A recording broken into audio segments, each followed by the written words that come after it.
Hi, my name is Shad Bogany. I'm past chairman 2002 of the Houston Association of Realtors. I'm past chairman of the Texas Realtors 2013. I've served at NAR as MLS chair and a committee liaison. My name is Burrell-VanWormer, and I've been in the real estate industry for a little over 20 years. I was honored to serve as chair of the board for the Houston Association of Realtors in 2018. With Texas Realtors, I'm currently serving as a regional vice president. Past leadership roles included chair of public policy and TREPAC. NAR service includes years as a national director. The Real Estate Alliance LGBTQ+ organization is a fairly new national diversity partner, and I'm honored to serve on their national board of directors. I saw things going on in our industry, and what made me get involved is that no one was asking me my opinion or asking for my input. That's why I got involved, and I thought I brought something to the table because I'm out here practicing it every day. So I felt like if I was going to live with new rules, new things that come up, I needed to get involved and give my opinion for these new rules.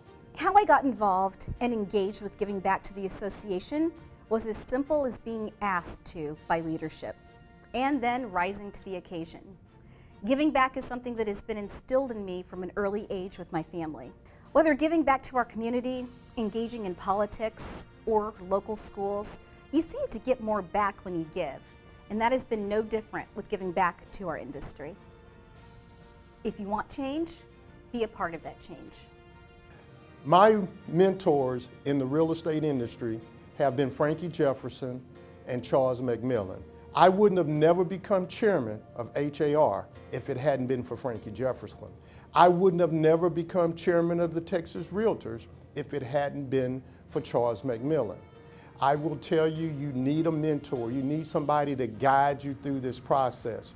You also need someone when you're sitting on a cliff and you're about to jump off that pulls you back and gives you some wisdom that keeps you going on. And I want to thank Frankie Jefferson and Charles McMillan, because even after I reached those goals, they continued to give me advice as I continue to serve this industry. I'm fortunate to be able to stand on the shoulders of giants in our industry, like the beloved Frankie Jefferson, who we lost last year. Seeing her serve as president of HAR as the first woman of color, someone who looks like me, resonated on so many levels. She served with grace, empathy, and a great understanding of our industry.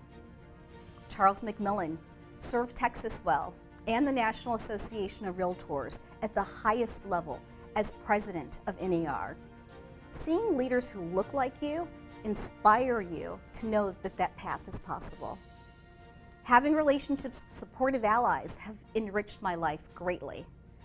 Bob Hale, Tony Nelson, Brad Inman, the late John Nichols, Vicki Fullerton, Delora Wilkinson are just a few names that come top of mind. I think some of the biggest challenges in our industry facing diversity and inclusion is the membership. I think if I look at my local association, it looks like the United Nations. I think our membership acknowledging that we have an issue and we need to improve on the issue is our challenge. I would say at other associations it may be leadership, but I think overall it's the membership. And we have to be able to form those relationships to create that diversity and inclusive. The past 2 years have amplified the importance of justice, equity, diversity, and inclusion. We are having the conversations, those tough conversations, which is good, and it's healthy. But now, it's time to move the conversations to action.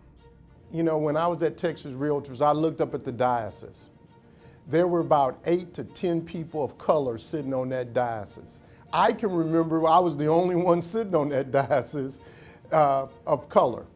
So I think we've come a long way, but we've got a long way to go. Keep in mind that in the minority community, we're still under 50% home ownership, which is at the same level it was 50 years ago. So we've got a long way to go.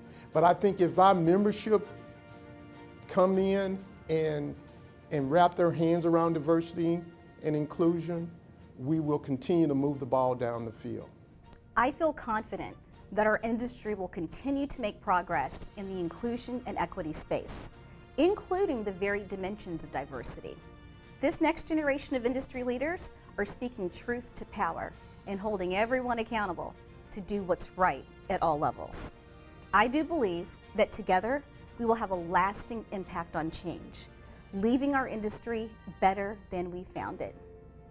Black history is American history that we can celebrate every day.